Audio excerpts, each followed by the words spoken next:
Good morning, friends. Today I'm coming to you from Hamakua.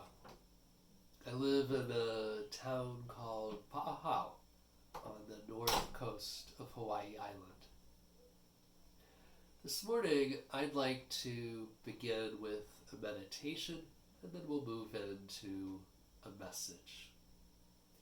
So I just invite you to, as we take time for meditation, to relax and to center yourself inwardly. You might close your eyes, focus on your breath, and let go of any tension that you are holding. This is a time for you to relax. It's a time for us to connect with the divine in the quiet.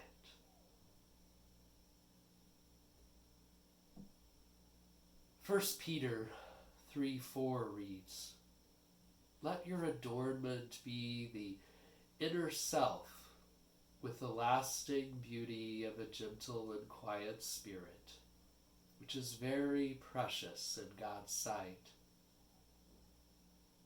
Wow. Your innermost beauty holds a lasting beauty. Your innermost identity holds a lasting beauty. And so as we turn within, we focus on this idea in the quiet.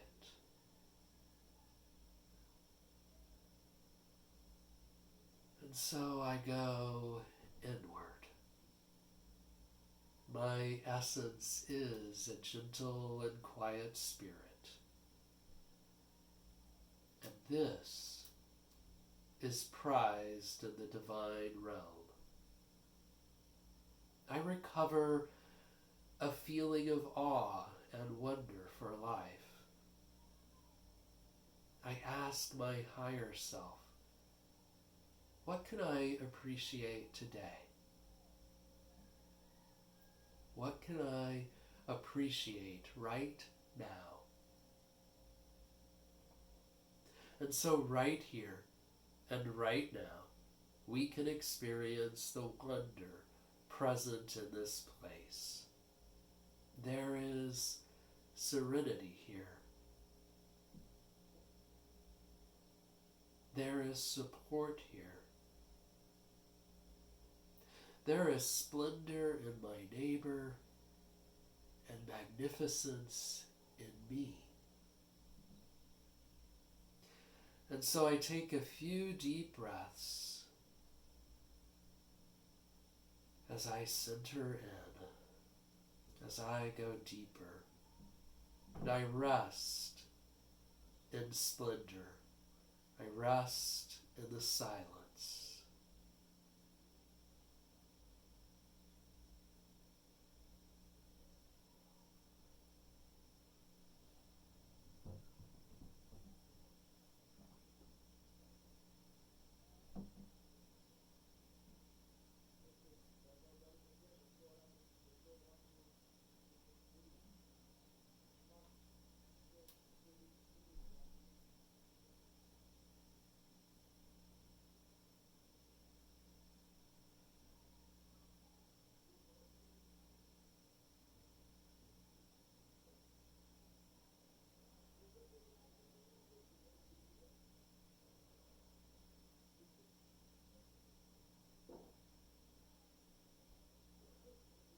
I just invite you once again to breathe deeply and fully.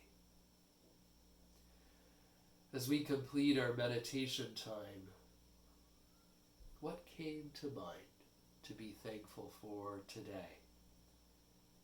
Maybe it was a wonderful individual, a beautiful location, or a thing of awe. And for this time of communion with Spirit, we are so grateful. Thank you, God. Amen.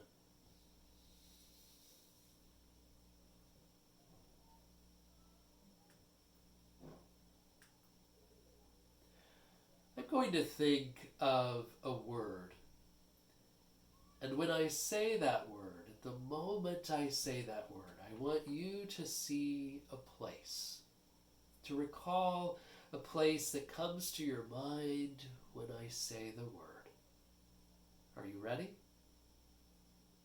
The word is beauty. Beauty. Do you see a place? I see a place. I see a gigantic rock in the branch, a low water stream across the pasture from my parents' farmhouse in Missouri. Beauty. Do you see a place? I see the turquoise ocean from a rock on the Similan Islands in Thailand.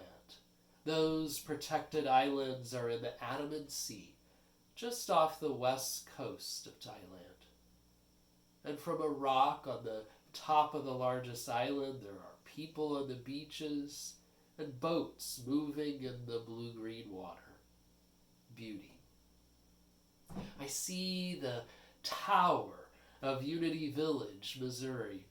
It stands above the unique community of about 1,200 acres, most of which is a nature preserve.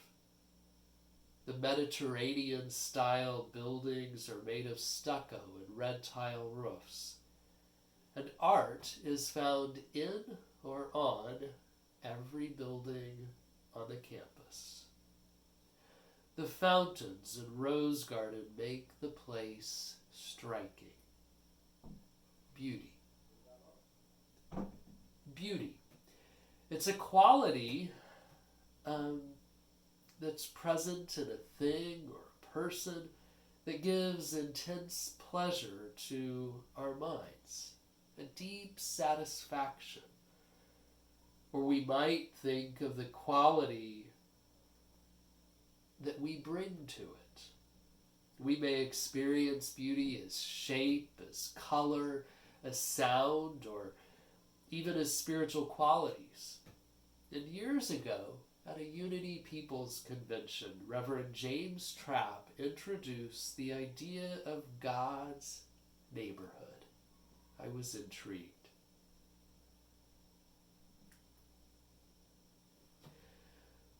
Could we all live in God's neighborhood? If there is no spot where God is not, why do we even have sacred places? If beauty is in the eye of the beholder, can we even agree on what is beautiful? And so, where do you find beauty? This morning, we'll explore the concept of beauty in Asian and Middle Eastern cultures, the splendor of individuals, locations, and the material world, and the divine in simple pleasures. I invite you to affirm with me, I look and listen for beauty. I am immersed in the divine magnificence of people, places, and things. When I consider God's neighborhood, I think about my favorite childhood TV show, Mr. Rogers' Neighborhood. Yes, it's true, Mr. Rogers was my hero. In every show, he hung up his coat in a closet, put on a cardigan sweater, and changed his dress shoes for sneakers. Every show he sang, "It's a beautiful day in the neighborhood, a beautiful day for a neighbor. Would you be mine? Could you be mine? Won't you be my neighbor?" And in his pretend community, he toured places of work, he demonstrated experiments, crafts, and music, and he talked with his friends. And I know he helped shape my outlook. I reveled in the recent documentary and movie about his life, and he once said this: all of us, at some time or another, need help. Whether we're giving or receiving help, each one of us has something valuable to bring to this world. That's one of those things that connects us as neighbors. In our own way, each one of us is a giver and a receiver. Helping is marvelous. Now, the Bible refers to beauty, though the male writers often focused on the beauty of women and warned of temptation. Psalm 50 verse 2 cites the idea of a stunning spiritual place. Out of Zion, the perfection of beauty, God shines forth. Where does God shine forth for you? I see a hillside where Jesus prayed in the beauty of nature. He prayed in Galilee in the fields of grain. He prayed in Samaria under fruit trees. Jesus prayed in the hills of Judea beside limestone outcroppings.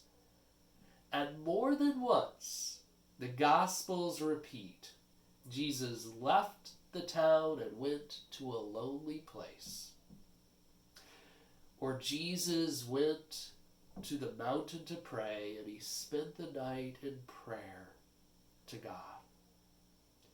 Jesus prayed amid gorgeous creation. Chinese and Japanese characters began as word pictures. And in those cultures, sheep were revered as serene creatures. So we see the sheep in the zodiac, and we see the sheep portrayed in a kanji. The upper part of this character means sheep, and it shows the face and horns. Now the lower part means big, and it shows a person with outstretched arms and legs. But the combined kanji represents goodness, gentleness, and yes, beauty. You know, the turquoise ocean was not all I saw in Thailand. My husband Keith, his mother, and I had the opportunity to visit family who were living there at the time. We explored royal palaces, the Buddhist temples, and paused at the portraits of the king on street corners.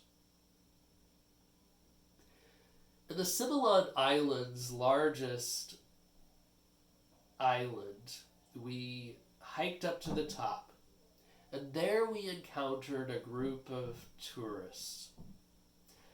At the top of that rock, the talking ceased. There was silence as the group stood in awe. We saw activity down below. There were people on the beaches, there were boats racing around the island, but it was quiet. And I sat down and began to meditate. And it was as if I was suddenly connected to the whole world. My loved ones came to mind, my family and friends, Keith's family, my acquaintances across the world. I had gone to sightsee, but I ended up praying. And that experience is something that I can always return to in my mind. Is Thailand in God's neighborhood? For more than a decade, I traveled to work at Unity Village, and I would see the tower from miles before I got there. Sometimes I took the village for granted, and yet it is a place of pilgrimage, a place that Unity people may only visit once in a lifetime. A former coworker told the story of a Unity visitor from Nigeria whom she escorted from the airport. And this Unity student was on his first trip to the U.S. and his first trip to Unity Village. When he saw the tower, he asked her to stop. She thought he wanted to get out and take a picture. Instead, he knelt on the ground and kissed it. He was in awe. And now when I think about the tower, I feel gratitude for God's presence at Unity Village, in our Unity communities, and in my life. Is Unity Village in God's neighborhood? You know, the last time I looked at my big rock, it was hidden in the shifting stream. But I can still go back in my mind. It's where I went when my childhood got challenging. Sometimes I dreamed of running away, and more than once I got mad, taking off down the driveway. But in a rural area, where would I go? I often ran to the rock. And sitting in the quiet, I closed my eyes and I listened to the bugs buzz around me. At 10 years old, I thought I was escaping the horrible part of my life. With hindsight, it wasn't so awful. And I didn't know that I was taking the first steps to meditation, to cultivating serenity in my life. And after my silent time, I was ready to face the world again. If we all live in God's neighborhood, can we find beauty in everyday places, in our everyday lives? With all the things I've learned, I still experience anger, distress, and upset. Life doesn't always look or feel beautiful. When our families and our churches and our politicians argue, where is the beauty? Where is the beauty for the unemployed, for the hungry, for those who are dependent on the community for their support? Can we share the feeling of beauty that we experience? Can we see beauty in ourselves, in our families, and in the simple things around our houses and neighborhood? There is beauty right beside conflict and chaos, and we may open to that splendor. Right now, we're seeing helpful people. When your faces come to my mind, I see beauty. I feel your love and I miss you. And each of you are carrying on and doing your part as we move through this time, and we bless you. We also bless those who during this pandemic are making protective masks. Some of you are doing that. We see our first responders doing the jobs to rescue others. And while many people are off work, we also see farmers and grocery workers putting in their time, showing up every day so that our communities can still be fed. We can open to sacred places The world is full of places designated as holy, places set apart from the everyday world. Hindus bathe in the Ganges, Muslims migrate to Mecca, Jews journey to Jerusalem's western wall, and Catholics travel to Rome. Where do you go? We remember that God is omnipresent, everywhere available. Did you find God when you see beauty? We open to the experience of wondrous things. While our world operates at a different pace, nature continues and is benefiting from humanity's break. And that's not a surprise. Scientists are learning about the world at a deeper level as restrictions continue. Air quality is improving, mostly from the reduction of industrial emissions. And with less cars on the road, cities show much lower levels of harmful microscopic particulate matter and nitrogen dioxide compared to this same time last year. And the planet is even vibrating differently since we have quieted ourselves. Seismologists report that there are lower vibrations from cultural noise than a few months ago. Unity co-founder Myrtle Fillmore often showed her connection to nature, and she often shared that in letters.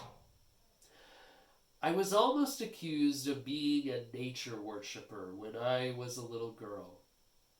And I have always loved what I see in nature as well as in all artists who are so close to the beauty side of God. Nature is surely the glorified face of good.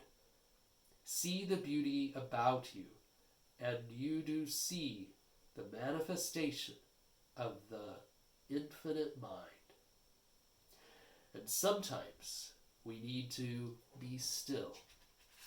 One way to do this, especially in our hectic culture, is to do so alone, surrounded by beauty.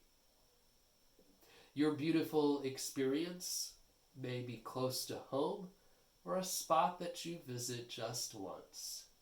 It might be your favorite chair, a historic spot, a natural space, or a church. Rocks, turquoise oceans, and towers are beautiful places. And to me, these are sacred places apart from the busyness of life, where we can experience prayer and reflection. But God is also in unassuming choices too. There are actions that enhance our inner lives. It could be praying, but it could also be fishing or sewing, painting, swimming, or running. And there